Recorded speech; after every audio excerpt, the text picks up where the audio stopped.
Olá, tudo bem? Meu nome é Vitor e hoje eu vim aqui fazer uma breve explicação sobre como funciona uma ponte H, ou de utilização em especial, uma ponte H dupla, né? Mas eu vou explicar como funciona uma ponte H normal primeiro, e depois eu vou falar como funciona uma dupla para controlar motores. No caso, para a utilização mais específica, que no caso pode ser seguidor de linha, que é o mais utilizado. Para isso, eu trouxe aqui um quadro e então eu vou dar uma breve explicação. Primeira coisa, para que serve uma ponte H, né? Uma ponte H, ela vai servir para tu poder controlar motores de forma mais fácil, de uma forma mais intuitiva. Como? Tu vai mandar um sinal para a ponte H e a ponte H vai definir qual direção que o motor vai girar. Tá, mas agora como que funciona todo esse sistema, né? A ponte H definir qual que o lado que o motor vai girar. Seguinte, a gente tem a nossa ponte H, que ela é assim. Aqui no meio é o motor e tem várias conexões nela. Tem aqui, eu vou desenhar aqui e vou explicar melhor.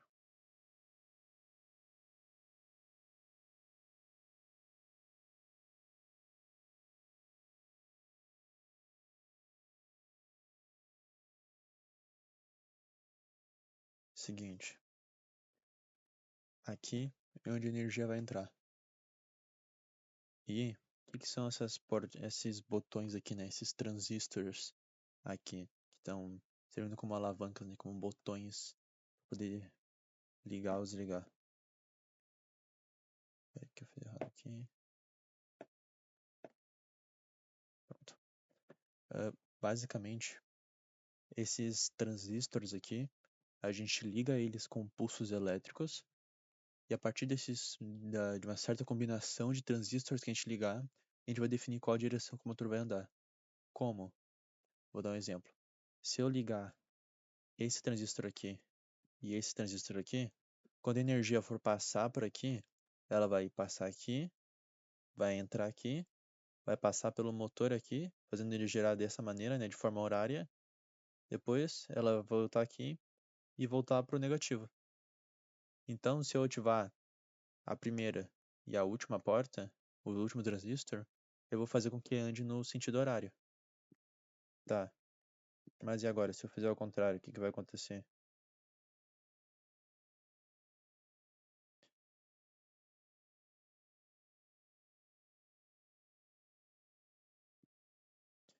Se eu ativar esse transistor aqui e depois esse transistor aqui, o que vai acontecer? Tá, então quando a energia for passar, ele vai chegar aqui, vai passar por esse transistor, vai passar pelo motor, fazendo com que ele gire no sentido anti-horário, depois vai passar por aqui pelo esse outro transistor e vai voltar lá para o negativo. Então, a ponte H, ela vai servir para a gente poder ativar certos transistores dentro do circuito para que a gente assim possa conseguir definir qual direção que o motor vai.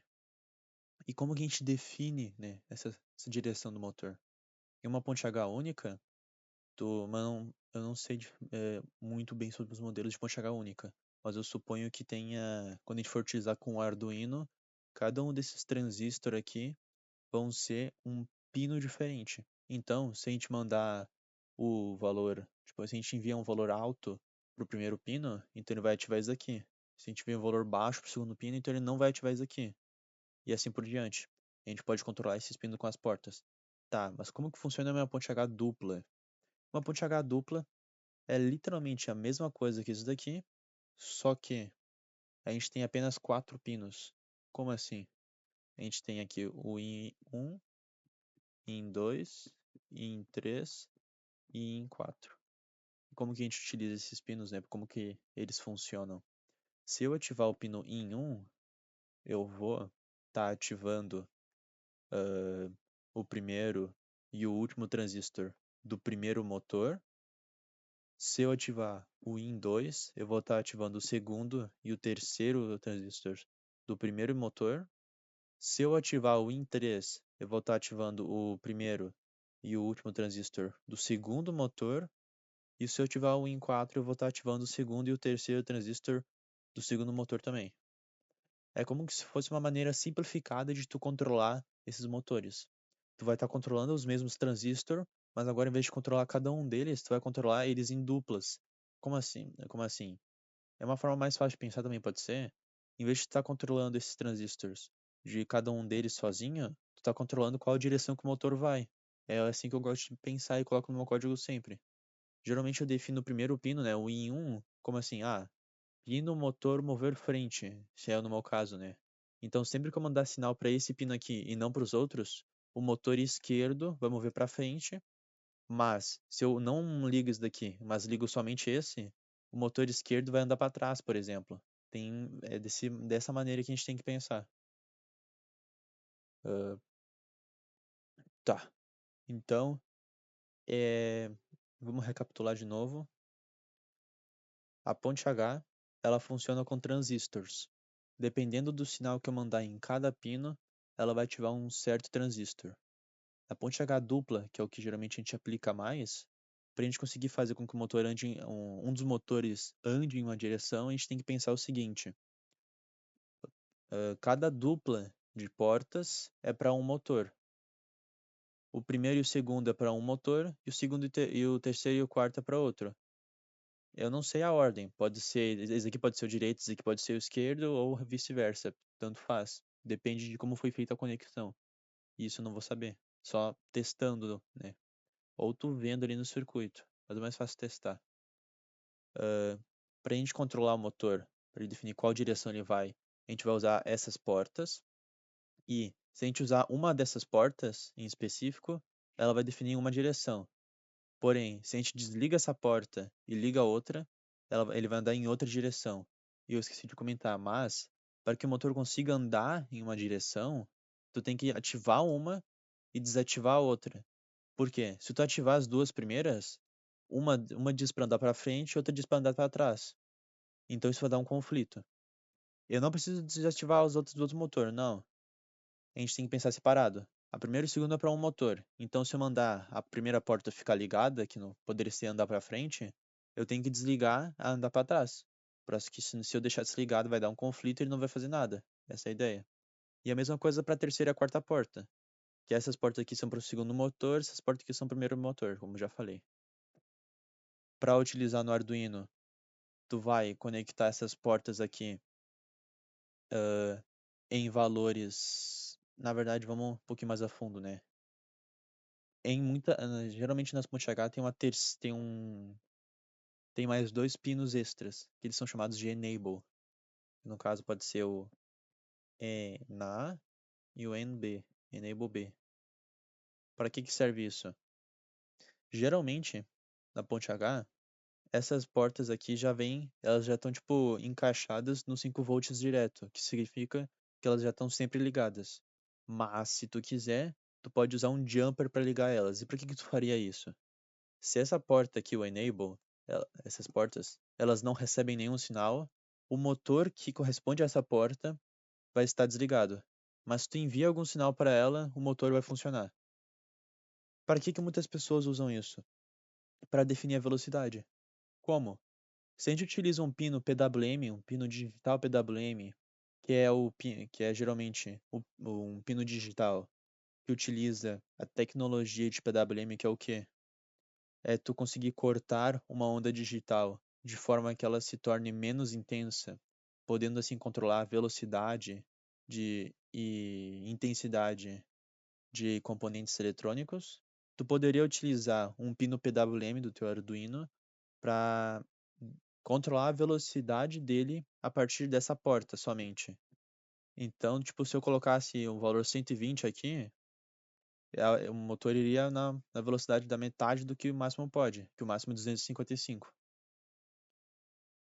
Muitas pessoas usam isso para poderem utilizar menos portos PWM, que fica mais fácil utilizar apenas uma. Mas se eu quisesse, eu poderia manter essas portas curto-circuitadas nos 5 volts, que já vem de padrão, e depois cada uma dessas portas aqui eu posso controlar elas com PWM, que fica muito mais fácil logicamente. Então aqui eu poderia colocar 120, aqui eu poderia colocar 150, ou poderia colocar todos os mesmos, independente. Eu posso controlar cada porta independentemente com o PWM separado. E funciona também muito bem. Depende da tua aplicação, da maneira que tu tem e dos recursos que tu tem, principalmente.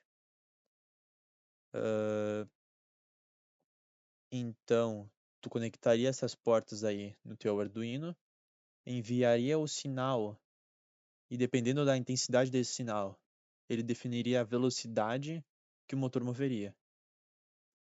E tu, para utilizar um pino PWM digital, tu teria que utilizar o pino que tem o tiozinho lá no Arduino e utilizaria o analog write, que o valor é de 0 a 255. Eu vou dar uma breve explicada aqui. O pino PWM, a gente pode pensar o seguinte, isso aqui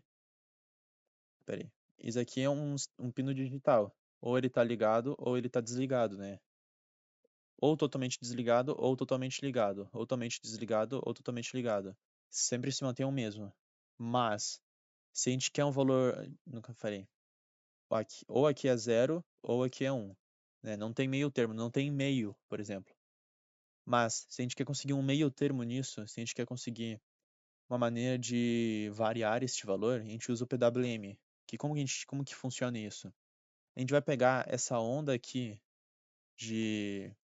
essa onda binária aqui, que é ligado ou desligado, e vai diminuir o tempo que ela se mantém ligada. E a partir do quanto que a gente diminui esse tempo que ela está ligada, a gente vai diminuir a intensidade do componente que está sendo controlado. Por exemplo, se eu diminuir pela metade, esse valor aqui vai corresponder à metade do valor máximo que esse componente poderia estar recebendo. Então, ele estaria apenas na metade da sua capacidade total. E isso que é uma aplicação interessante. Se eu quero colocar um pouquinho mais, eu posso vir aqui e cortar um pouquinho menos a onda. Então, no PWM, a gente pega uma coisa que é somente ligado ou desligado, somente 0 ou 1, e corta ela, né? A gente diminui a duração que está nesse estado, né, que está ligado, para conseguir mudar o seu valor. O PWM, recapitulando, ele, dependendo da duração que está funcionando essa porta, vai depender o valor que essa porta vai enviar. Ele ainda está enviando 0 ou 1, mas o que a gente está fazendo é mudando o valor da duração que ele está ligado. E de acordo com isso, a gente muda o valor que o componente irá receber. E com essa tecnologia, a gente consegue controlar as portas da ponte H de uma forma melhor.